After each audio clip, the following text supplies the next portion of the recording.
600 bed का अस्पताल बना रहे हैं आप जी। और उसमें भी निशुल्क इलाज होगा। जी। नर सेवा ही नारायण सेवा है, मानव सेवा ही माधव सेवा है। One of my journalists said that Kohinoor भी ढूंढने से नहीं मिलता है। विदेशों से ज़्यादा हमें सपोर्ट मिला है, सहायता मिली है। हमारा 80% जो है विदेशों से ही आया है।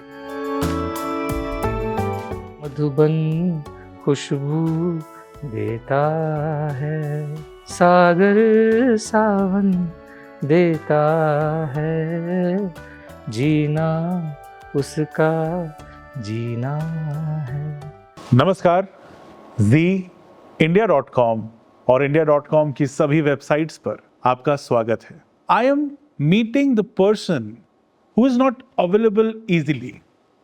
ही is available to people and popularly amongst his people, his disciples, his followers, who is doing the actual groundwork. मेरे साथ हैं मधुसूदन साई सद्गुरु जी। स्वागत है आपका। सद्गुरु जी, आपसे मिलने की जब मुझे सूचना मिली तो हम सभी लोग बहुत खुश हुए। एक छोटी सी शिकायत थी हमारे न्यूज़ रूम में, सभी जर्नलिस्ट को, almost everybody was asking that you work like a silent saint, there is no information about you. आप क्या कर रहे हैं उस पर तो हम आएंगे, but there is no information about you. आपके बारे में ढूंढने से नहीं मिलता है। One of my journalist said that Kohinoor भी ढूंढने से नहीं मिलता है। तो मुझे ये बताइए और हमारे देखने वालों को ये बताइए कि आप कहाँ और कैसे इतने चुपचाप इतना बड़ा काम कर रहे थे जो हम अपने दर्शकों को दिखाएं। सबसे पहले तो नमस्कार आपको और आपके सभी दर्शकों को भी। And we are very happy to have you here and to speak to you and all the people through your channel. Through Zee we have been associated for a long time in different ways, including I would like to highlight through their corporate social responsibility as well. तो आपने पूछा कि यहाँ पर इतना सब काम होता है लेकिन लोगों को पता क्यों नहीं है। I think our main motto is talk less and work more. बातें कम, काम ज़्यादा। तो mainly that must be the reason. इसी कारण से हम लोग अधिकतर काम करते आए हैं और हमको काम से मतलब है, क्योंकि जो काम कर रहे हैं उसके द्वारा हम लोगों की सेवा कर सक रहे हैं और जितना समय और जितने संसाधन हैं सब कुछ उसी पर खर्च किया जा रहा है, जिससे कि इसका पूरा सदुपयोग हो सके। आखिरी पैसा भी जो वंचित हैं, जो गरीब हैं, जो जिनकी आवश्यकता है उन तक पहुंच सके। इसी वजह से हमने ज़्यादा इस बातचीत में या फिर संवाद में या फिर माध्यम जो वर्ग के लोगों के साथ मिलकर कुछ अधिक काम नहीं किया है, परंतु हाँ, जैसे वो कहते हैं, जैसे तृणमूल या ग्रास रूट लेवल पर बहुत काम हो रहा है, देशव्याप्त है और विश्वव्याप्त भी हो रहा है।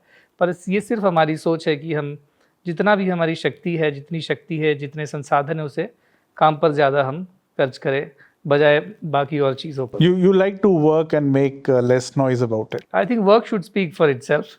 You are here because you have been attracted by the work, not by the person, by the work that is happening. So I think we have achieved what we wanted to achieve. You becoming Sadhguru, devoting your life towards all these people around you, was it not, आपके मन में कभी नहीं आया, it didn't hit you ever कि मुझे इसके बारे में बातचीत करनी चाहिए और सामने आना चाहिए? आपने कहा कि there are two things, there is voice and there is noise.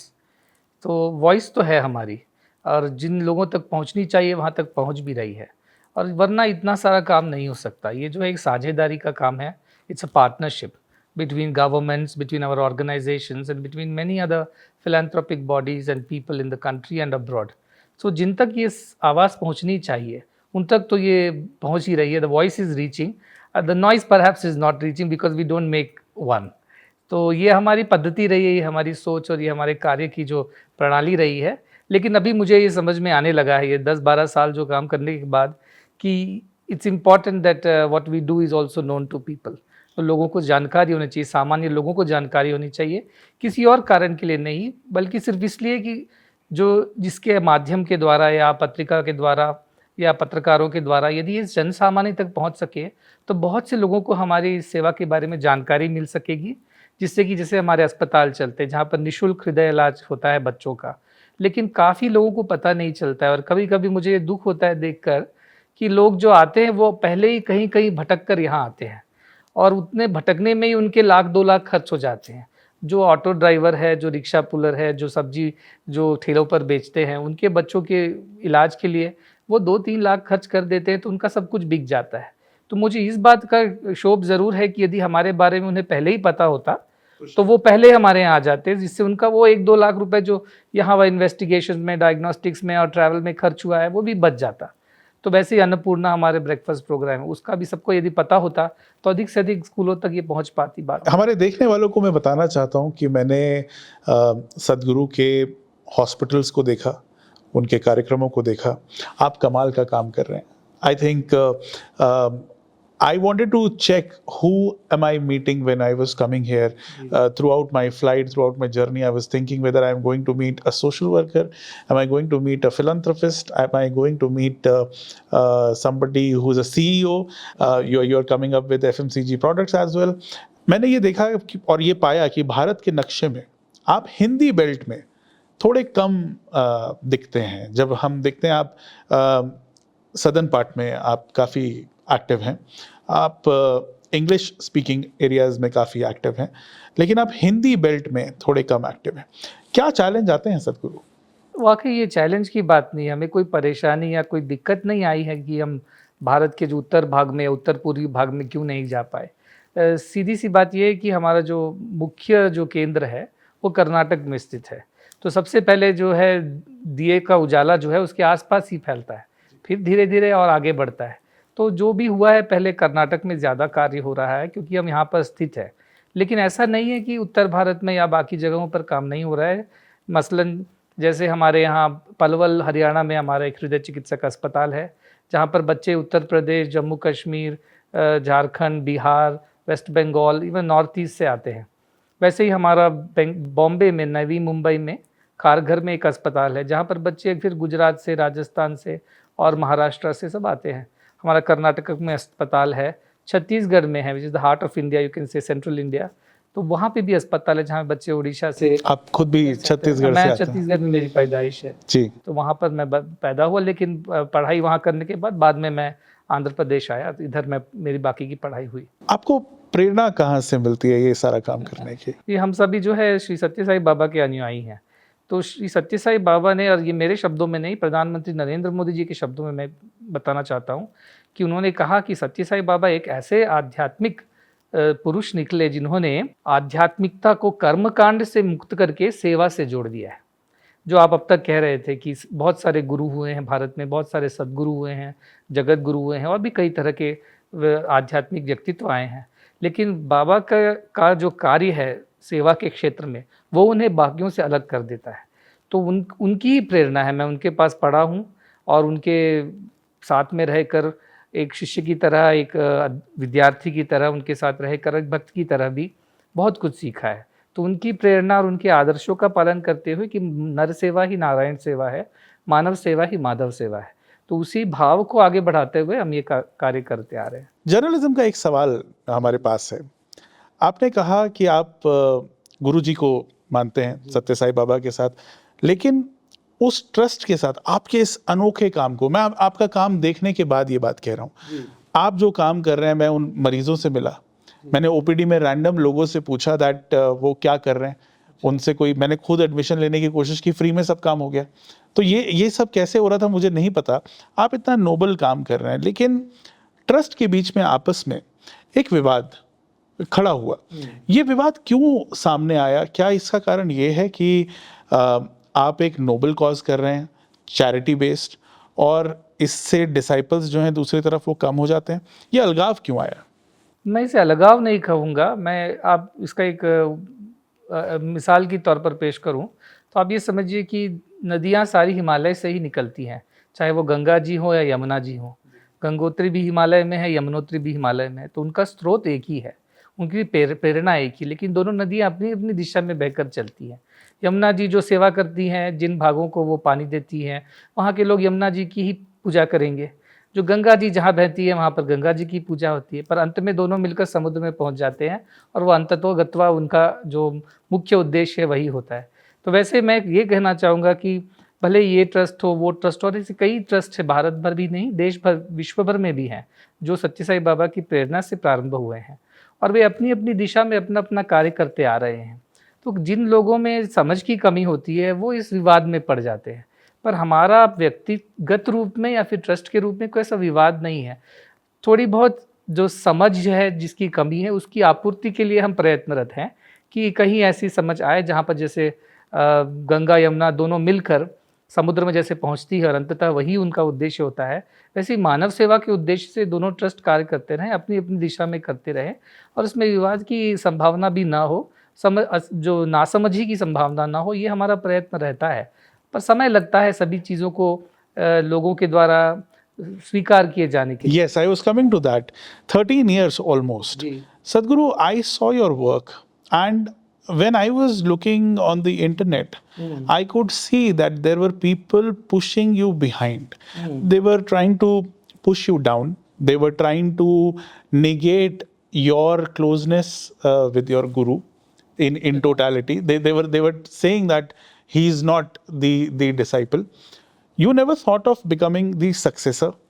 No, there is nothing called successor to Satya Sai Baba because his shoes are too big to fill. Only another Satya Sai Baba can fill this Satya Sai Baba's shoes. That's like Swami Vivekananda said. Only another Swami Vivekananda can understand who this Swami Vivekananda is. So to his personality and his charisma and his whatever powers or his kindness and love is so gigantic. I don't think anybody can ever fill those shoes. We are only making our efforts in our own humble way to follow his teachings. हम उनकी जो उन्होंने सिखाया है उसको पूरे करने की हम कोशिश कर रहे हैं।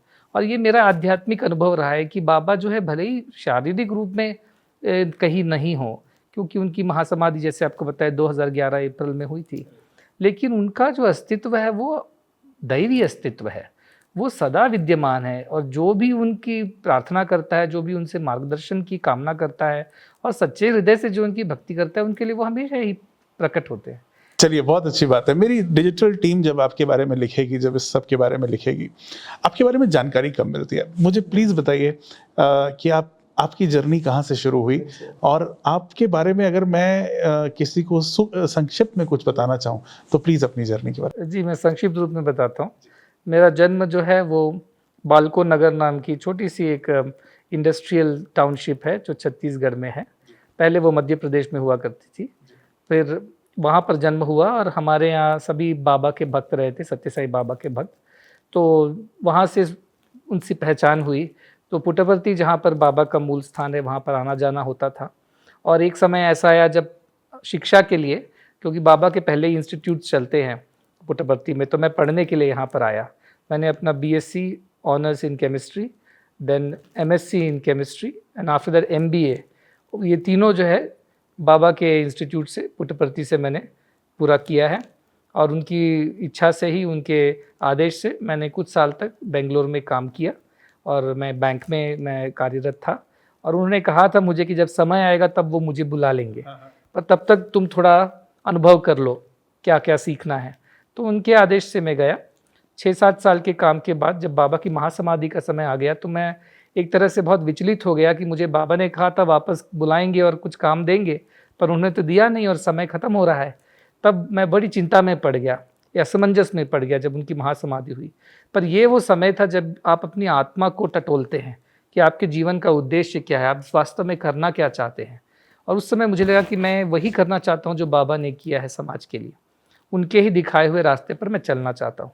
और इस सोच से जब मैं प्रार्थना करता था तो मुझे ऐसे अनुभव हुए, आध्यात्मिक अनुभव, बाबा के मेरे आसपास होने के अनुभव हुए, उनके मार्गदर्शन के अनुभव हुए और उनकी प्रेरणा और उनकी जो कृपा है उससे हमने ये कार्य धीरे से शुरू किया। तब मैंने बाकी सब काम बेंगलोर में या जहाँ भी था छोड़ दिया और पूरी तरह बाबा के कार्य में लग गए। फिर ऐसे ही उनकी प्रेरणा से अच्छे लोग जुड़ते चले गए और वैसे उन्होंने मुझे इस जगह पर मुद्देनहल्ली, जहाँ पर मैं अभी हूँ कर्नाटक में, ये आश्रम 50 साल पहले बना था, एक छोटे से स्कूल के रूप में, एक बाबा के अनुयायी ने बनाया था कर्नाटक से, परंतु काफ़ी सालों तक वो यहीं रह गया, उसके आगे बढ़ा नहीं। लेकिन मेरे आने के बाद बाबा के, जैसे मैंने कहा, आदेश से या उनके उद्देश्य से और भी नई संस्थाओं की स्थापना हुई और बढ़ते बढ़ते आज हमारे पास यूनिवर्सिटी है, कई 2500 स्कूल हैं, हज़ारों बच्चे निःशुल्क पढ़ते हैं, 1 रुपए का भी खर्च नहीं है उन्हें। वो जो कपड़े पहन के आते हैं डिग्री लेके जा सकते हैं, उसके बाद उनको यहाँ पर हम उद्योग या जॉब भी दे देते हैं। फिर हाल ही में सबसे बड़ी जो मुख्य बात हुई यहाँ पर वो है कि मेडिकल कॉलेज की स्थापना हुई। कोविड के बाद हमें समझ में आया कि डॉक्टरों और नर्सों की कितनी कमी है, ख़ास तौर पर उस भारत में जहाँ पर गरीब लोग रहते हैं, जहाँ गाँव में, ग्रामीण क्षेत्रों में कितनी कमी है। तो उसकी आपूर्ति कैसे की जाए, ये जब प्रश्न उठा तो एक ही हमें समझ में आया कि क्योंकि बच्चे इतना खर्च करते हैं पैसा मेडिकल एजुकेशन के ऊपर कि वो गाँव में जाकर गरीबों की मदद जो है निःशुल्क करने के लिए तैयार नहीं है, क्योंकि उन्हें ये तो नेचुरल है कि जो खर्च किया उसको तो पहले वापस अपने अर्न करना पड़ेगा। तब हमने इसको निःशुल्क मेडिकल कॉलेज बनाने का ये बनाया एक उद्देश्य, और प्रधानमंत्री मोदी जी आए, उन्होंने बहुत इसको प्रोत्साहन दिया और जी बिल्कुल, और वो यहाँ पर आए, उनके द्वारा उद्घाटन हुआ। और इतनी आपको खुशी होगी जानकर कि पहली बैच के सारे बच्चे फर्स्ट क्लास में पास हुए हैं। और ऐसा नहीं कि कोई आसान उनके लिए हमने एग्ज़ाम कर दिया था। ये गांव के बच्चे, काफ़ी लोग अंग्रेज़ी बोल भी नहीं सकते, यहाँ आकर सीख रहे हैं। और ऐसे बच्चे बच्चियों को इतना अच्छा एक अवकाश मिला, एक इतना अच्छा एक सुअवसर मिला है। ये जो है मेरे ख्याल से एक बहुत बड़ी हमारी उपलब्धि इस ट्रस्ट की, प्रशांति बाल मंदिर ट्रस्ट की और हमारे सभी सदस्यों की उपलब्धि मानूंगा। इसके अलावा अन्नपूर्णा का जो ब्रेकफास्ट प्रोग्राम है, मॉर्निंग न्यूट्रिशन कहते हैं, तो प्रातःकालीन जो आहार है बच्चों के लिए, वो 1 करोड़ बच्चों को 1 लाख स्कूल्स में अभी भारत भर में मिल रहा है। मैं इस बात पर आना चाहता हूं, पर उससे पहले वो आपका परिचय में 2-3 बातें छूट जाएंगी। आपके परिवार में कौन कौन रहा और अभी है? जी, मेरी माता जी हैं अभी, पिताजी का तो स्वर्गवास हो गया, और मेरे भाई हैं छोटे जो इसी यूनिवर्सिटी में रजिस्ट्रार का काम कर रहे हैं, वो भी यहीं रहते हैं। और मेरी एक छोटी बहन है, वो भी सेवा में यहाँ पर आश्रम में ही अपनी सेवा देकर रह रही हैं। पिताजी आपके क्या करते थे? पिताजी जो बालकोट टाउनशिप, मैंने कहा भारत एल्यूमिनियम कंपनी, वहाँ पर वो काम करते थे। माता भी काम करती थी, परंतु उनके रिटायरमेंट के बाद वो लोग रायपुर में बस गए। बस उसके बाद जब पिताजी का स्वर्गवास हो गया रायपुर में, तो फिर सभी यहाँ पर, माता जी भी यहाँ आ गई और परिवार की यही मेरे सदस्य सब आ गए यहाँ। आप ब्रह्मचर्य का पालन करते? मैं ब्रह्मचर्य का पालन करता हूँ। मेरे भाई है वही सिर्फ गृहस्थ है। ऐसा कोई कारण होता है, इसे आप मेरी नासमझी समझिए, मैं स्पिरिचुअल जानकारी रखने की कोशिश बहुत करता हूं, पर आप समझिए ये मेरा कौतूहल का विषय भी है। ऐसा कोई कारण होता है कि ब्रह्मचर्य का पालन अक्सर जो स्पिरिचुअल लेवल पर, लीड पर एक जगह पर जाते हैं लोग, वो ब्रह्मचर्य का पालन करते हैं? ऐसा कोई खास कारण होता है सर? हाँ, ब्रह्मचर्य को अधिकतर लोग ये मानते हैं कि जो बिना विवाह के रह जाते हैं वही ब्रह्मचारी है। वो तो एक तरह की सोच है, परंतु वास्तविक ब्रह्मचारिता क्या है? वो ब्रह्म में जिसका मन पूरी तरह लीन हो। आप गृहस्थ होकर भी ब्रह्मचारी हो सकते हैं उस तरह से, क्योंकि आपका मन जो है ईश्वर में या ब्रह्म में पूरी तरह लय हुआ है, वो वहीं पर उसका वास है। तो ऐसे लोग भी ब्रह्मचारी ही होते हैं। लेकिन ब्रह्मचर्य का आध्यात्मिकता में एक विशेष स्थान है, क्योंकि सीधी सी बात है, आपका पूरा जो अस्तित्व है वो ईश्वर में यदि पूरी तरह निवेशित हो, तभी आप जो है आध्यात्मिक रूप से भी आगे बढ़ सकते हैं। गृहस्थ जीवन में उसकी अपनी जिम्मेदारियां होती है, जवाबदारी होती है, उसका पालन करते हुए ईश्वर की पूजा करके ईश्वर पे अपना ध्यान रखना थोड़ा कठिन हो सकता है। तो it's like the focus, you know, if it's scattered और it is diverted, then naturally you will progress slowly. आपने फोकस की बात की। सदगुरु, इंस्टाग्राम का ज़माना है, बहुत सारे युवा अभी देखेंगे, शॉर्ट्स और रील्स में भी इस इंटरव्यू को देखेंगे। मैं आपसे जानना चाहता हूँ, मैं आपकी टीम से जब बात कर रहा था, कई लोगों ने बताया कि उनको भी डिवाइन इंटरवेंशन हुआ और आप उनके मन में, ख्याल में आए और आपने उनको इंस्पायर किया। मैं आपसे जानना चाहता हूँ कि क्या आप, जब आप अपने मेडिटेशन में जाते होंगे या आप काम करते होंगे इस तरह का, आपको इस तरह की अनुभूति होती है? आप मानते हैं कि आपके पास किसी तरह का डिवाइन इंटरवेंशन है, कोई दिव्य ओज है जो आपके डिसाइपल्स को महसूस होता है, या आप उसे महसूस करवा पाते हैं? मैं तो सिर्फ यही कहता हूँ सबसे, I have only one power and the power of love. Love has all the powers in it. मेरे पास सिर्फ प्रेम की एक शक्ति है कि सबसे निस्वार्थ रूप से प्रेम करें, और उस निस्वार्थ प्रेम में पूरे ईश्वर की शक्ति सम्मिलित है। मैंने अपने मन को पवित्र करने का प्रयत्न किया, निस्वार्थ प्रेम करने का प्रयत्न किया, निष्काम सेवा करने का प्रयत्न किया। उसके में जो कुछ मिला भगवान की इच्छा से, जो भी दया से, जो भी शक्तियाँ आती है वो आती हैं। तो उसके बाद आप अपने भक्तों के साथ वो डिवाइन कनेक्ट बना पाते हैं? आप जहाँ पर भी होते हैं उन्हें महसूस कर पाते हैं? यदि वो सच्चे मन से बहुत तीव्रता से प्रार्थना कर रहे होंगे और जैसे मैं कहता हूँ कि they truly need me, then I am there for them. जिनका मन पवित्र है, जिनकी प्रार्थना में वो तीव्रता है, वो तेज है, उनको तो अनुभव होते ही रहते हैं। मुझे भी उनका अनुभव होते हैं उनके। क्या बात! मैं अभी बात कर रहा था और आपकी टीम से बात करते हुए मेरे मन में एक प्रश्न आया। मैं खुद भी बिजनेस देखता हूँ, सीईओ हूँ, तो समझना चाहता हूँ इतना सब कुछ करने में, सब फ्री करने में, या तो पीछे भाई अरविंद केजरीवाल की तरह आपको पॉलिटिक्स में जाना हो या फिर आपके मन में इसका कॉस्ट कैसे मैनेज होता है? पीएनएल तो आप जानते ही होंगे, तो पीएनएल कैसे मैनेज होता है? जी बिल्कुल, ये तो स्वाभाविक प्रश्न है। जब सब कुछ पूरी तरह निःशुल्क मिल रहा है तो कैसे हो रहा है, कहाँ से संसाधन आते हैं इनको चलाने में। और अच्छा हुआ कि आपने ये प्रश्न पूछा। देखिए, जब हम शुरू किए थे ये कार्य तो बहुत छोटे रूप में शुरू हुआ था। यहाँ पे 2 विद्यालय थे, उसी का पालन पोषण भरण करना भी बहुत कठिन हो रहा था। लेकिन जब हमने ये पूरी तरह से निस्वार्थता को अपना एक तरह से अपनी शक्ति बना ली, अपने तरह से लोग जुड़ने शुरू हो गए। उनको हमारे बारे में पता चला, जैसे मैंने बताया, जिन तक ये आवाज़ पहुँच जाती है। और वो लोग देश विदेश से आए। मैंने भी बहुत देश विदेश पर्यटन किया है पिछले 10-12 साल में। 40 से 50 देशों तक लगभग हर साल मैं गया हूँ, कोविड के 2-3 सालों को छोड़कर। और कई लोगों से मिलता रहा हूँ और उनको इस बारे में जानकारी मिलती रही है। कई लोग बाबा के भक्त रहे हैं जिनके अंदर ये प्रेरणा पहले से ही थी। कई नए लोग जुड़े। और अभी क्या हो रहा है कि जैसे कॉर्पोरेट सोशल रिस्पॉन्सिबिलिटी एक रूल है अभी इंडिया में, तो ये भी बहुत हमारी मदद कर रहा है। जहाँ की जो बड़े कॉर्पोरेट्स हैं वहाँ से भी जो उनके 2% of the profit they have to give for social cause. So when they understand our work कि हम इतना एफिशिएंट काम कर रहे हैं, our bottom lines are very very tightly managed. हम कोई भी पैसे को, जैसे अभी इसलिए मैंने कहा कि क्यों हमने खर्च नहीं किया है कैंपेनिंग में, मीडिया पे और लोगों पे, क्योंकि हम विश्वास नहीं करते हैं उस पे, क्योंकि वो पैसा भी किसी अच्छे काम के लिए उपयोग हो सकता है। Right. This whole thing is run by our donations. Pure donations, pure charity, there is no absolutely no business. ये भी मैं आपके ध्यान में लाना चाहूँगा कि कई आध्यात्मिक संस्थान हैं जो कुछ संस्थाएं उचित रूप में या फिर निःशुल्क चलाते हैं, बाकियों से पैसे लेते हैं ताकि इसकी भरपूरी जो हो सके, या फिर वो अपने साइड में बिजनेस चलाते हैं, साबुन तेल से लेकर सब कुछ बेचकर भी वो, मैं समझता हूँ मजबूरी वहाँ पर भी कि, या फिर उनके जो आध्यात्मिक कार्यक्रम होते हैं उस पर भी वो लोग चार्ज करते हैं, तो इसके द्वारा वो अपनी संस्थाओं को चलाते हैं। लेकिन आज तक हमें ये नौबत नहीं आई करने की, क्योंकि हमें इतना सपोर्ट लोगों से मिला है, देश विदेश से मिला है। और मैं ये कहना चाहता हूँ कि विदेशों से ज़्यादा हमें सपोर्ट मिला है, सहायता मिली है। हमारा 80% जो है विदेशों से ही आया है। ये जो ऑलराउंडर शिप है आपके अंदर, ये कैसे आई? मैंने सुना कि आप टाइल्स भी पसंद करते हैं, आप इस पर भी बात करते हैं कि कंस्ट्रक्शन कैसा होगा, और आप उसको काफ़ी माइन्यूटली देखते हैं। Looking at your schedule and the way you are working, the vast empire you are running into, ये कैसे कर पाते हैं? जब ये काम शुरू हुआ, जैसे 10-12 साल पुराना है, और इसमें जितने भी लोग यहाँ पर जुड़े हैं सब बाहर से कहीं से आए हैं।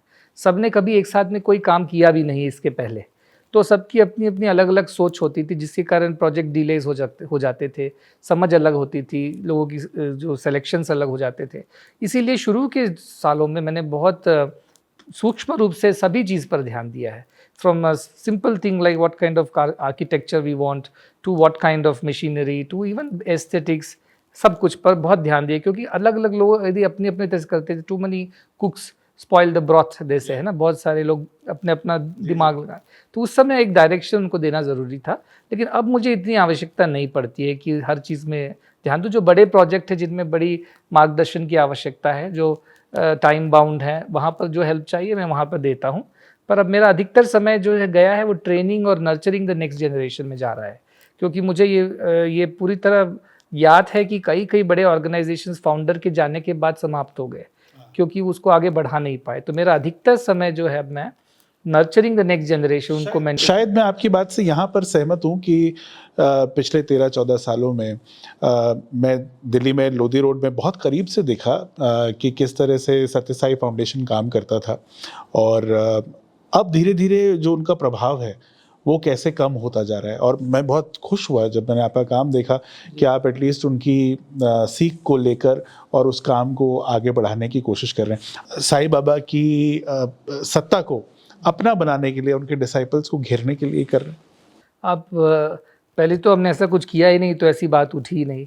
और जिनमें थोड़ी नासमझी है, जिनमें थोड़ा सा समझ की कमी है, उन्होंने अपना अपना तरीके से सोचा भी होगा।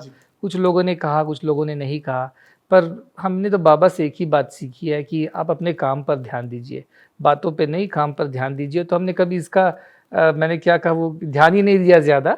और मेरा ये मानना है कि बाबा का, कई लोग कहते हैं कि अच्छा आप बाबा के बाद अगले बाबा बन जाना चाहते हैं और आप अपना प्रभाव जो है पूरे विश्व पर डालना चाहते हैं, या इस तरह से अपने आप को आप प्रस्तुत कर रहे हैं, you are presenting yourself as the next thing.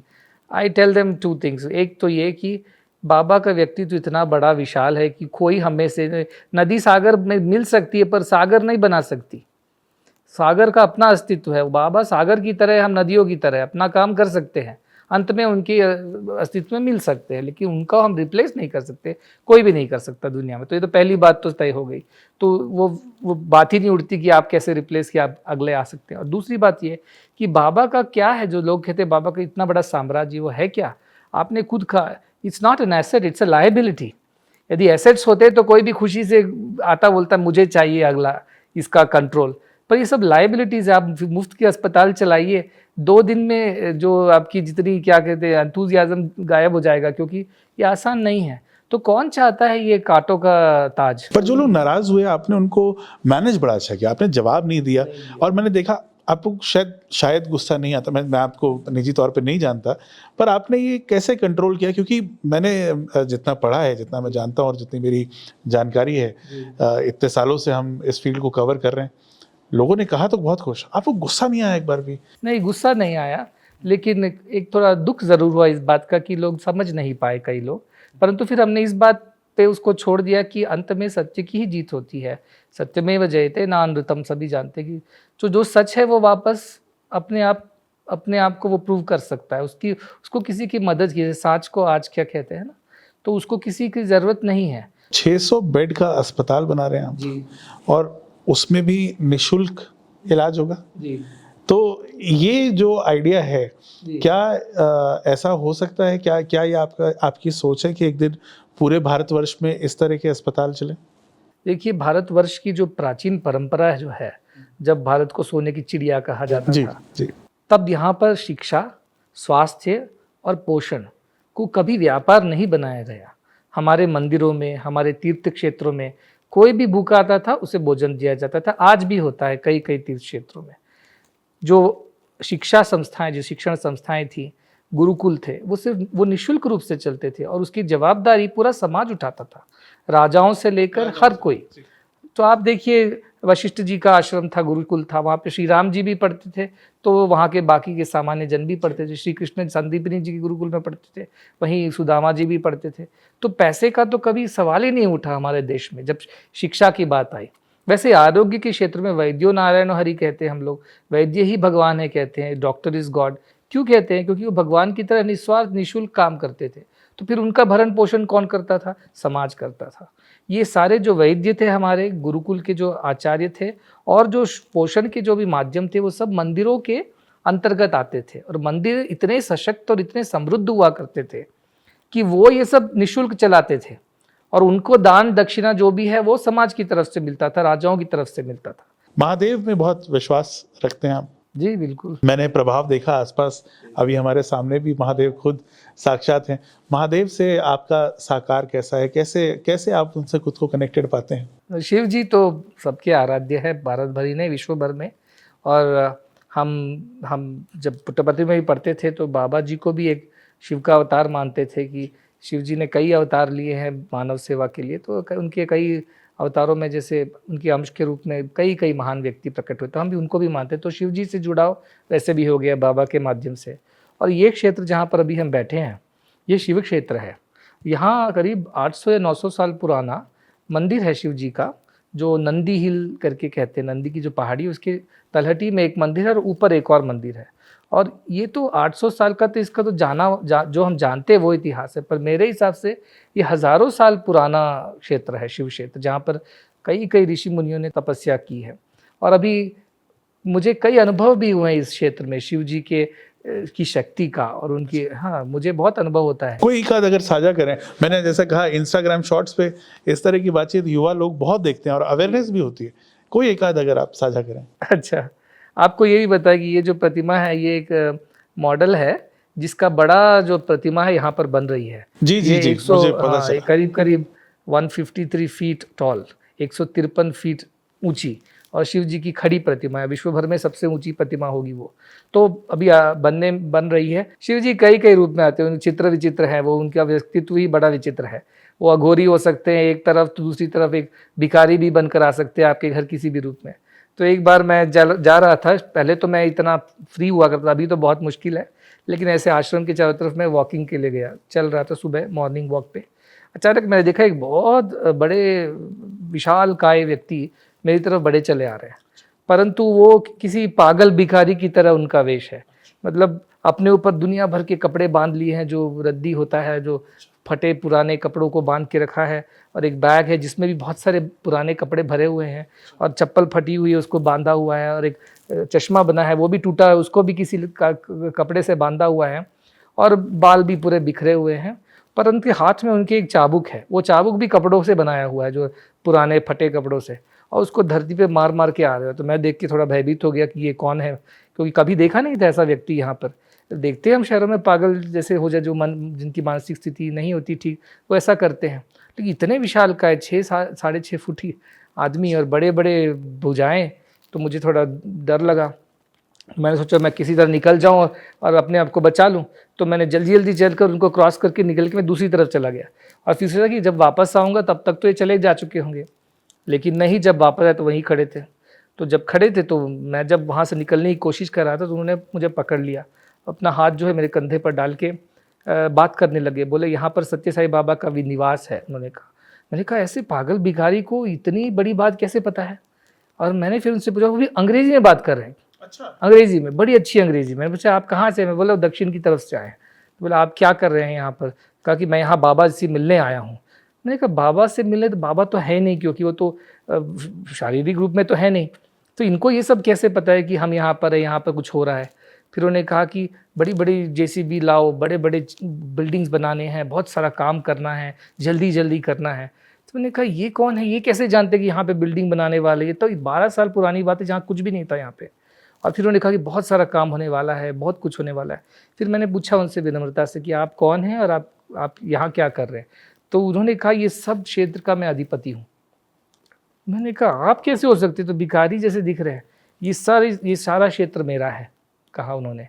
और फिर उन्होंने मुझे कहा कि बहुत सारा कुछ होने वाला है यहाँ पर।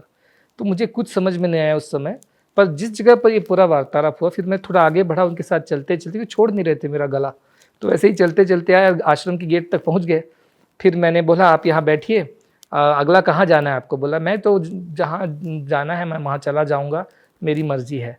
मैंने कहा आप बैठिए। फिर मैं अंदर गया और वहाँ से 100 रुपये जो है मैंने एक अपने सिक्योरिटी गार्ड को बोला, वहाँ पे एक आदमी बैठे हैं, अब उनको दे दीजिए, क्योंकि तब तक मुझे समझ में नहीं आया कि ये कौन है। सिक्योरिटी गार्ड आके बोलता है वहाँ कोई नहीं बैठा है। अंदर ध्यान हो गया, हाँ कोई है ही नहीं। मैंने कहा नहीं, थोड़ा आगे इधर उधर जाओ, कितना 2 मिनट तो हुआ है, आप देखिए। बोलता है नहीं है कोई यहाँ पर। तब मुझे समझ में आ गया ये कौन है। उसके बाद जिस जगह पर उन्होंने मुझसे बातचीत की, वहाँ पर मुझे शिव जी के एक रूप का दर्शन हुआ। तभी ये प्रतिमा अब हम वहाँ बना रहे जहाँ पर शिव जी का साक्षात्कार हुआ था। परंतु जैसे मैंने कहा कि वो विचित्र व्यक्ति है, मैं कैलाश मानसरोवर भी गया, वहाँ पर भी शिव जी के दर्शन हुए, काशी विश्वनाथ मंदिर में दर्शन हुए। तो वो है सभी, वो एक हम समझते आस्था पे है, विश्वास पे आधारित है सब कुछ। अंतिम कुछ सवालों की तरफ आते हैं। हमें जो लोग सुन रहे हैं वो ये जानना ज़रूर चाहेंगे। यहाँ देखिए, जिनको अवेयरनेस है वो तो पहुँच जाएंगे, अब मुझे अवेयरनेस हो गई, अब मैं तो परिवार का हिस्सा बन जाऊँगा। लेकिन जो लोगों को जुड़ना है वो कैसे जुड़ सकते हैं? बिल्कुल, वो हमारे संस्थाओं के माध्यम से जुड़ सकते हैं। यदि आध्यात्मिक रूप से जुड़ना चाहे तो आश्रम तो यहाँ पर है ही, लेकिन हमारी संस्थाएं देश भर में व्याप्त है। आप वहाँ पर जाके वॉलंटरी सर्विस करना चाहते हैं या आपको कोई ज़रूरत भी हो तो भी वहाँ आ सकते हैं। और सब कुछ जो है आपको हमारे वेबसाइट पे मिल जाएगा, srimadhusudhansai.org। तो वहाँ पर आपको सारे डिटेल्स मिल जाएंगे, और आश्रम का भी अपना नंबर्स वगैरह है। यदि आप अपने चैनल के माध्यम से वो भी आप दे दें तो लोग उसके द्वारा भी हमें अप्रोच कर सकते हैं। और बहुत सारे लोग वॉलंटरी सर्विस के लिए आते हैं अस्पताल में, वो स्वयं से आते हैं। उनको यदि संडे सैटरडे या फ्राइडे फ्री मिला तो लोग आके सेवा करके जाते हैं दूर दूर से भी, और उनको बहुत सुख मिलता है उसमें। सब कुछ धन नहीं है, आप धन से मदद कर सकते, वो तो एक हो सबके बस की बात है, लेकिन श्रमदान तो किया जा सकता है। वो श्रम मतलब आप आके सेवा कर सकते हैं इतनी जगहों पर। अन्नपूर्णा का कार्यक्रम तो हर जगह चल रहा है। अभी अभी मुझे पता चला कि अब वो आसाम, मेघालय, मिज़ोरम, अरुणाचल प्रदेश तक चला गया है। ये मेरी टीम ने बताया कि वहाँ भी शुरू हो गया है, अंडमान निकोबार में शुरू हो गया है। तो आप जहाँ पर भी हैं आपको ज़रूर एक अवकाश मिल ही सकता है, आपको एक अवसर मिल ही सकता है। आप अन्नपूर्णा टीम से या फिर जस्ट हमारे वेबसाइट पे जाके देखिए, सारे डिटेल्स अवेलेबल है। आखिरी चीज, आपके अंदर मैंने लगभग सभी कलाओं को पाया और मैं आपका सम्मान करता हूँ। अगर कोई भजन या कोई मनपसंद गीत जो आपको प्रेरणा देता हो, अगर आप उसकी 2 पंक्तियां गुनगुना सकें। अच्छा, अब नए गीतों का तो ज़्यादा ध्यान नहीं है, लेकिन जो आपको अच्छा लगे। एक पुरानी मूवी का सॉन्ग है, मधुबन खुशबू देता है। जी जी प्लीज। मधुबन खुशबू देता है, सागर सावन देता है, जीना उसका जीना है, जो औरों को जीवन देता है, मधुबन खुशबू देता है। इसके लिए तो आप लोगों को एक बार ताली बजानी चाहिए, एक बार ताली बजानी चाहिए। सदगुरु, ये आपने जो ये सर्वस्व कलाएं सीखी और आप गाते भी बहुत अच्छा है, मैं आपको इसके लिए कॉम्प्लीमेंट नहीं, ये आप मुझे लगता है आप मॉडेस्टी में कह रहे हैं। देखिए, आपने कोई सीखा नहीं होगा और गुनगुनाने के लिए ये बहुत सुंदर था। मैंने बड़े बड़े लोगों से गाना सुना, लेकिन सबसे मैंने देखा कि आपने बहुत सुंदर गुनगुनाया। आप खाली समय में जब आप अध्यात्म नहीं कर रहे होते, आप सोच रहे होते, खाली समय में आप क्या करना पसंद करते हैं? वास्तव में मेरे पास ज़्यादा खाली समय नहीं है, लेकिन जब भी थोड़ा खाली समय होता है तो मैं अपने आप को टटोलता हूँ कि मैं क्या कर रहा हूँ, वो सही है, गलत है, इसे किस तरह से बेहतर किया जा सकता है, कोई त्रुटियाँ तो नहीं है। तो ये जो है आत्म, जो एक तरह से सेल्फ ऑडिट कहते हैं, ये मैं बहुत करता हूँ। ये खाली समय मेरा अधिकतर समय इसी में जाता है। अच्छा, और पर एंटरटेनमेंट के देखा जाए तो या तो बुक्स अच्छे लगते हैं या फिर म्यूजिक अच्छा लगता है मुझे, हर तरह के भजन अच्छे लगते हैं। और वॉकिंग का शौक है आप? वॉकिंग का शौक है, थोड़ा बहुत स्विमिंग का भी शौक है। Oh wow, you can swim also. That's अभी सीखा है मैंने 40 साल बाद। मुझे पानी का बहुत भय था। तो मैंने कहा ये एक भय मेरे मन से मुझे किसी तरह निकालना है। तो 40 साल में तो मुझे नहीं मिला ये मौका, पर अभी मिला तो फिर मैंने सीखा। कुकिंग भी कर लेते हैं आप? जी बिल्कुल, जो ठीक ठाक खाना पका लेते हैं? जी। मतलब आपका स्ट्रेस बस्टर होगा वो तो। मैंने जो लोग खाना बनाना जानते हैं ना, एक्चुअली खाना बनाना मेरे लिए स्ट्रेस हो जाता है कभी कभी, क्योंकि हम आदत नहीं है, रोज नहीं करते। पर मेरे लिए स्ट्रेस बस्टर जो है वो एनिमल्स हैं, जो मुझे पशु पक्षी प्राणी बहुत पसंद है। मैं इसी पर आने वाला था, अगला सवाल बहुत पसंद है, इसलिए वो मेरे लिए स्ट्रेस बस्टर है। और बच्चे, छोटे बच्चे जो होते हैं, इनोसेंस होता है उनमें, ये मेरे लिए बड़े स्ट्रेस बस्टर। उनसे बात कर ले तो मेरा स्ट्रेस खत्म हो जाता है। आखिरी 2 सवाल, आपकी जब ड्राइविंग करना किसी तरह की भी कोई पसंद है आपको? ड्राइविंग बहुत अच्छी लगती है मुझे। तो आप मुझे बताइए कि आपकी पसंदीदा कार? छोटी कार में मुझे सबसे पसंदीदा कार जो थी वो Hyundai Santro थी। आपके इस पूरी संस्था से नए लोग जुड़े, इसके लिए एक आप देश विदेश में भी बहुत काम कर रहे हैं, पर अब देश में इसकी अवेयरनेस की जरूरत है। आप मानते हैं इस बात? जी मानता हूँ। तो आपसे लोग जुड़े, उसके लिए कोई एक अपील जो आप युवा, हमारे साथियों, हमारे युवा दर्शकों से करना चाहें, और इनफैक्ट उनके जो अभिभावक भी यहाँ पर हैं, क्योंकि एक बड़ी खूबसूरत बात मुझे पता चली कि आपके यहाँ पर जो बच्चे काम कर रहे हैं वो आप ही के यहाँ से पढ़े हुए हैं। हाँ, बहुत सारे लोग पढ़े हुए हैं और यहीं पर वो काम करते हैं, उनके अभिभावक भी यहाँ पर हैं। राहुल मुझे घुमा रहे थे पूरी जगह पर, और उन्होंने इतनी सुंदर तरीके से इस जगह से मुझे परिचय करवाया। एक एक आदमी के बारे में वो जानते हैं। ये आपने जो बहुत सुंदर परिवार का निर्माण किया, बहुत मेहनत लगी है इसमें। तो हमारे जो युवा दर्शक हमें देख रहे हैं, अगर उनसे आप एक अपील।